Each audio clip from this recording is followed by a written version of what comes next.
cuando el hombre vivía feliz en el huerto del Edén? No feliz porque estaba soltero, no. Feliz en el huerto del Edén, sin cargas, sin aflicciones, sin preocupaciones. ¿Por qué? Porque Dios tenía cuidado de él. Amén. Dios tenía cuidado de él. Fíjese que antes de que Dios creara al hombre, creó todo lo que el hombre iba a necesitar para su existencia. Creó las plantas para que tuviera con qué comer. Creó lo que el hombre podía necesitar. Dios no dejó nada al azar o para poder improvisar. El hombre tiene hambre, ¿qué le damos de comer? No, ya estaba todo lo que el hombre iba a necesitar. Bajo la presencia de Dios, allá estaba feliz. Pero le hizo una advertencia, le dijo: de todo lo que hay en el huerto tú puedes comer, a excepción del árbol del conocimiento. De ese no comas, porque el día que de él comieres, ciertamente, le dijo, morirás.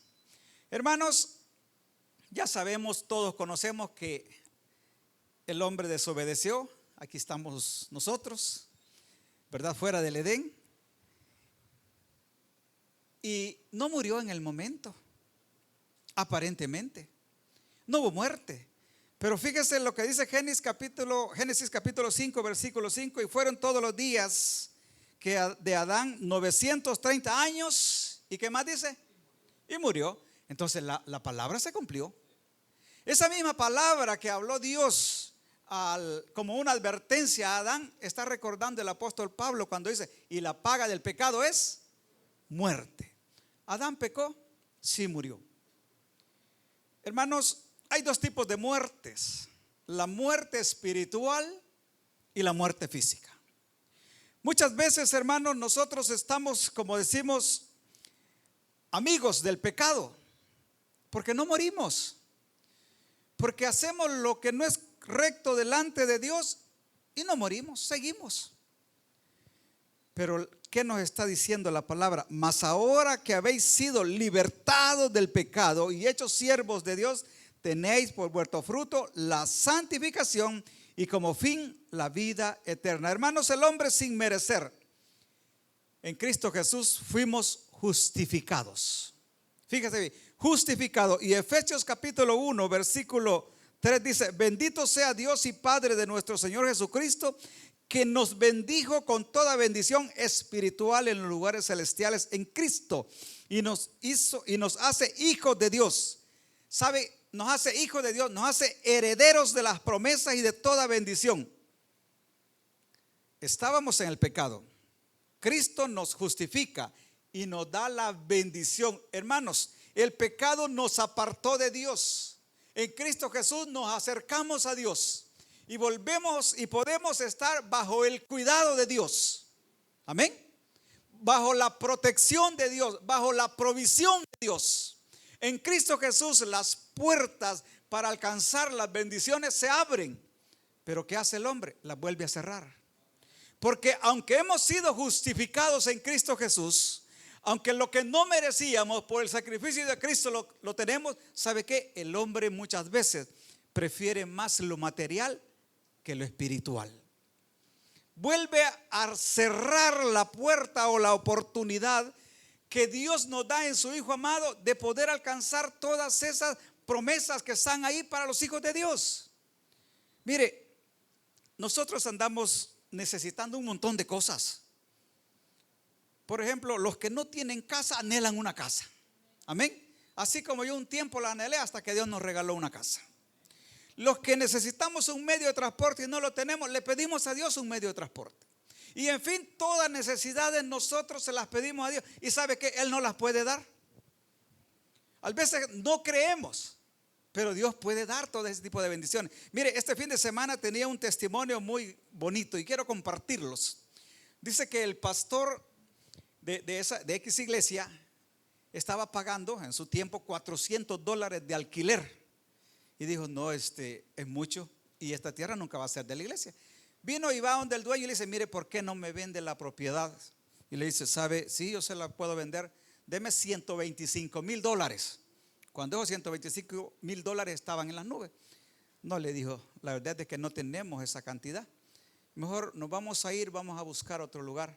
Y efectivamente encontraron otro lugar más económico, más cómodo, económicamente hablando. Y contrató a una persona que empezara a quitar toda la estructura metálica. Y dice, cuando ya llevaban un tercio de desmontar toda la estructura, aparece el propietario. Y le dice, oiga, quiero hablar con usted. Sí, ya no se vayan. No, es que no la podemos comprar. No se las vamos a vender. Hemos llegado, le dijo, a un acuerdo con mi esposa que se las vamos a donar. $125,000. Bueno, ¿creen ustedes que no es una bendición? Pero le falta otro poquito. ¿Y sabe qué? Le vamos a devolver los $15,000 que han pagado en alquiler. ¿Quién hace eso? ¿El hombre? No, eso solo Dios lo hace. ¿Y sabe por qué se lo cuento? Porque yo no sé si usted está creyendo que Dios no puede. Yo le quiero decir esta noche, Dios sí puede. Dios sí puede. Lo que sucede es que muchas veces estamos muertos espiritualmente. Y cuando estamos muertos suceden ciertas cosas que yo quiero que meditemos esta noche. Hermanos, la presencia de Dios en el hombre, la presencia del pecado en el hombre trae como recompensa la muerte espiritual. Y hermanos, usted sabe que un muerto no habla. Amén. A un muerto se le habla y él tampoco no oye. Cuando nosotros estamos muertos espiritualmente, no oímos el llamado que Dios nos hace. Cuando nosotros estamos muertos espiritualmente, aunque nuestra boca publique, aunque nuestra boca hable, aunque nuestra boca suplique, ¿sabe qué? Su oración no es escuchada. Y usted va a decir, ¿cómo va a creer? Esa es una herejía. No, la Biblia dice que cuando el hombre anda en pecado con Dios, su oración dice que es abominación. ¿Lo ha leído? Porque fíjese que yo sí aquí traigo esa parte. Proverbios 28:9. El que aparta su oído para no oír la ley, su oración, ¿qué dice? También es abominación. Hermano, usted y yo tenemos una ley escrita en nuestros corazones. No estamos hablando de la ley de Moisés para que alguien me diga, mire, la ley era para el tiempo del antiguo pacto. No, usted y yo tenemos una ley escrita en nuestros corazones. Una ley, hermanos, que no necesitamos que alguien nos la esté recordando. No necesitamos que el pastor nos esté viendo, que el líder nos esté viendo. Si en nuestro corazón esa ley está escrita. ¿Amén o no amén? Si usted no necesita que le digan lo que va a hacer está malo, usted no necesita que le digan lo que va a hacer está bien. No, si hay una comunión entre usted y Dios, antes que nosotros cometamos el pecado, el Espíritu Santo empieza a tocar nuestra vida. Amén. Mientras estamos vivos, el Espíritu Santo está activo en nosotros, y cuando vamos a querer alcanzar el pecado y estamos a punto de echar mano al pecado, el Espíritu Santo comienza a tocar nuestro ser interior. Amén. Eso es cuando hay vida. Hermanos, el que muere espiritualmente no muere de una sola vez. No es inmediatamente pecó y hoy se muere, no. Comienza, como decimos nosotros, a morir lentamente. La persona que peca, y esto creo que aquí todos lo vamos a entender. Cuando usted peca, cuando usted hace lo que no es agradable delante de Dios, comienza a despertarse en usted un sentimiento de culpabilidad. Ese sentimiento de culpabilidad empieza a empujarlo hacia el arrepentimiento. Mientras sintamos eso, no estamos muertos, estamos muriendo espiritualmente. ¿Cuándo terminamos de morir espiritualmente? Cuando dejamos de sentir arrepentimiento por el pecado. Cuando el hacer las cosas desagradables a Dios ya no nos incomodan. Cuando usted siente que el pecar es algo normal y es parte de nuestra vida cotidiana, entonces estamos muertos espiritualmente. Ya no hay comunión entre el Espíritu de Dios y nosotros. Ya que le hablen de Dios, ya usted ya no le hace, como le dijera, ya no le atrae. Las cosas de Dios comenzaron a hacer algo de que, bueno, mira, en un tiempo fui, pero ya esas cosas ni me gustan. Usted está muerto espiritualmente. Cuando le hablan de Dios, rapidito usted busca cambiar la conversación o dejar de juntarse con aquella persona que le hace la invitación a volver a Dios. ¿Sabe qué? Está muerto espiritualmente. Ya la conciencia ya la tenemos, como dice la palabra, caracterizada. Ya nos sentimos, no, si el pecar es normal. No, hombre, mire, si de todas maneras todos pecan. Pero la palabra no nos llamó a pecar siempre. La palabra nos llamó a vivir en santidad para Dios. Por eso, qué bonito el canto con el que terminaron nuestras hermanas. Santo, santo, santo, yo quiero ver.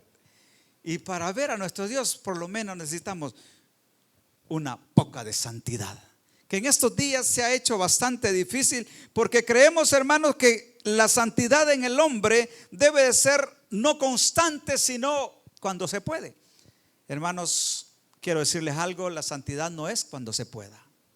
La santidad es un llamado al que Dios ha hecho a todos sus hijos, para que estemos apartados para Dios, separados del mundo, apartados para Dios. Amén. Yo le digo, separados del mundo, apartados para Dios. Que en medio de todo eso podemos tropezar, podemos caer, sí, pero inmediatamente nos levantamos, nos sacudimos y seguimos caminando. Amén. Pero muchas veces, hermano, caemos y nos gusta tanto el suelo que ahí nos quedamos. Y comenzamos a llevar una vida de apariencia. Realmente estamos muriendo y vamos a terminar muertos espiritualmente. Cuando hay muerte espiritual, dejamos de comunicarnos con Dios. Y la muerte espiritual, hermanos, muchas veces acelera la muerte física. Porque cuando ya no podemos comunicarnos con Dios, ya no le podemos pedir misericordia, ya no podemos pedir ayuda. Es como que a usted se le haya acabado el saldo de su celular. No se afligen cuando le termina el saldo. No, yo digo porque los hipótesis, mire, póngame en que sea $1 de saldo. ¿Ah? Si así nos afligiéramos cuando la comunión con Dios está truncada, está rota, si así nos preocupáramos por restaurar la comunión con Dios, créame que las cosas fueran muy diferentes. Pero cuando hemos muerto espiritualmente, hermanos, ya no nos podemos comunicar con Dios. Ya no podemos pedir, Señor, ayúdame en este problema. Señor, ayúdame en esta necesidad. Muchas veces, hermanos, nosotros decimos, el Señor no me oye. Y en algunos casos, sí. ¿Y por qué no nos oye? Porque no nos hemos arrepentido. Ahí surgen muchas veces los falsos profetas que llegan y le dicen, Dios te va a bendecir, Dios te va a levantar. Mentira, si no se arrepiente, si no deja el pecado, nunca lo va a bendecir y nunca lo va a levantar. Amén. Y se quedan esperando las bendiciones prometidas. No, es que yo declaro, no declare. Espere que Dios le va a bendecir. Lo que usted necesita para cumplir el propósito de Dios, Dios se lo va a proveer. Amén. No sé si me entiende, porque hay uno que parece que es metafísica. Yo declaro que este teclado es mío. Es de la iglesia, hombre. ¿Ah? Sí, porque no, mire, póngale mano y es suyo. No, pídaselo a Dios. Si lo necesita para cumplir su ministerio, Dios se lo va a dar. No sé si me entienden. ¿Le estoy matando la fe? No. No quiero que anden engañados. No, es que esa casa ahí, esa es mía, porque yo le fui a poner mano y ya oré por ella. No es así como Dios bendice. Cuando el pueblo de Israel venía hacia la tierra prometida, vas a pasar por esa tierra, le dijo, pero de esa tierra no te voy a dar nada porque le pertenece a los descendientes. Y empezó a decirle, ¿cuál es tierra? Aunque pasara la planta de su pie sobre ellos, no iba a ser de ellas porque había sido entregado a otras personas. No funciona así como muchos dicen, mire, si me paré en ese lugar es mío. No, mentiras. Si Dios se lo da es suyo. Amén. Pero no nos equivoquemos tampoco al querer forzar muchas veces la palabra. Hermano, lo que nosotros necesitamos, Dios nos lo va a proveer. Pero debemos de estar seguros que tenemos vida espiritual. Porque muchas veces decimos, el Señor no me responde, el Señor no me oye. Y sí, muchas veces no responde porque el pecado de nosotros ha cortado el vínculo con Dios. Vaya conmigo a primer libro de Samuel, capítulo 28, versículo 6. Consultó Saúl a Jehová, pero Jehová no le respondió ni por sueños, ni por Urim, ni por profetas. ¿Cómo se sintiera usted en esa condición? Sueños, ya sabemos que son sueños. Hay sueños proféticos y hay sueños que nada que ver con Dios. El Urim eran las piedras que estaban en el efod del sacerdote. Eran dos piedrecitas que el sacerdote las ponía sobre la mesa cuando consultaba a Dios, se hacía una pregunta a Dios. Y las piedras daban un sí o un no. A eso se refiere cuando no respondió por el Urim. Cuando usted ve en la Biblia que dice, y consultó David a Dios, perseguiré a estos merodeadores, los perseguiré. Se fija que la pregunta es bien explícita, ¿no? Los perseguiré. Y la respuesta decía sí o no. ¿Por qué? Porque respondía no con palabras, sino con algo como nosotros decimos, suerte. Amén. ¿Sí me comprenden esa parte? Entonces dice que Saúl consultó a Jehová, pero no le respondió ni por sueño, ni por Urim, ni por profeta. Hermanos, ya sabemos por qué Dios no le respondió a Saúl. Sí. Ya sabemos, congregación, por qué Dios no le respondió a Saúl.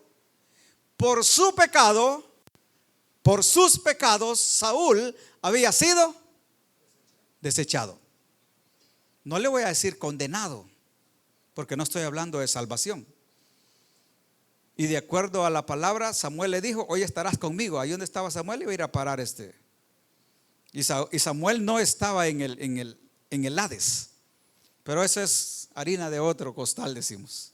Amén. Lo que quiero decirle, los pecados que Saúl cometió, hizo de que en el momento de la necesidad, en el momento de la aflicción, no hubiera respuesta de Dios. Y si usted lee un poquito más acerca de la vida de Saúl, dice de que por sus pecados, el Espíritu de Dios se apartó de Saúl. El espíritu que le daba protección, el espíritu que lo llevaba de victoria en victoria en la batalla, el espíritu que Dios le había dado cuando lo ungieron por rey, fue apartado. Y a partir de ese momento dice, un espíritu malo, con permiso de parte de Dios, atormentaba la vida de Saúl. Mire hasta dónde llegan las consecuencias del pecado. ¿Por qué? Y si usted compara, Saúl pecó, sí, y David no pecó también. ¿Cuál es la diferencia? David, cuando comprendía la magnitud de su pecado, se arrepentía y lo hacía de corazón. No sé si me entienden esa parte. Se arrepentía y lo hacía de corazón. Mas en Saúl no había arrepentimiento. Esa es la diferencia, hermano. Quisiera que entendiéramos que los pecados que podemos andar arrastrando, tal vez ahora sentimos incomodidad, pero nos acostumbramos a vivir con esa incomodidad que ocasiona la presencia del pecado en nuestra vida. Un día, hermanos, ya no vamos a sentir esa incomodidad. Y no porque nos hayamos arrepentido, sino porque ya nuestra conciencia se ha caracterizado.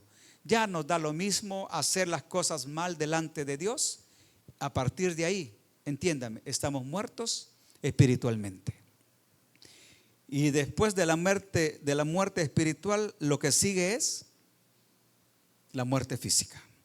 Apocalipsis capítulo 3 versículo 1 dice: escribe al ángel de la iglesia en Sardis, el que tiene los 7 espíritus de Dios y las 7 estrellas, dice esto: yo conozco tus obras, que tienen nombre de que vives, pero estás muerto. Mira, hermano, sabe, entendamos algo. La iglesia trabajaba, la iglesia de Sardis trabajaba y hacía muchas cosas, pero había perdido algo. Había perdido la comunión espiritual con Dios.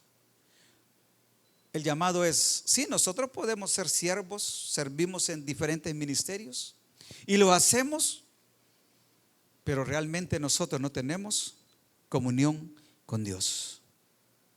La iglesia no es un club. La iglesia es un lugar a donde el pueblo que se reúne se comunica con Dios. Y si usted siente que no se está comunicando con Dios, si usted siente de que usted ora y Dios no le oye, si usted no ha sentido que cuando usted comienza a orar, la presencia de Dios comienza a tocar su vida, si usted no encuentra paz en sus oraciones, si usted no siente que hay respuesta en su corazón a esas oraciones, yo le digo, revise cómo está su relación con Dios. ¿Será que la comodidad en el pecado cortó por fin ese vínculo que debería existir entre nosotros y Dios? Y mientras eso pase, como les dije, hablamos, pero Dios no oye. Porque mientras estemos en el pecado, mientras dice, como dice el Proverbios, el que aparta su oído para no oír la ley, su oración tampoco es, su oración también es abominable.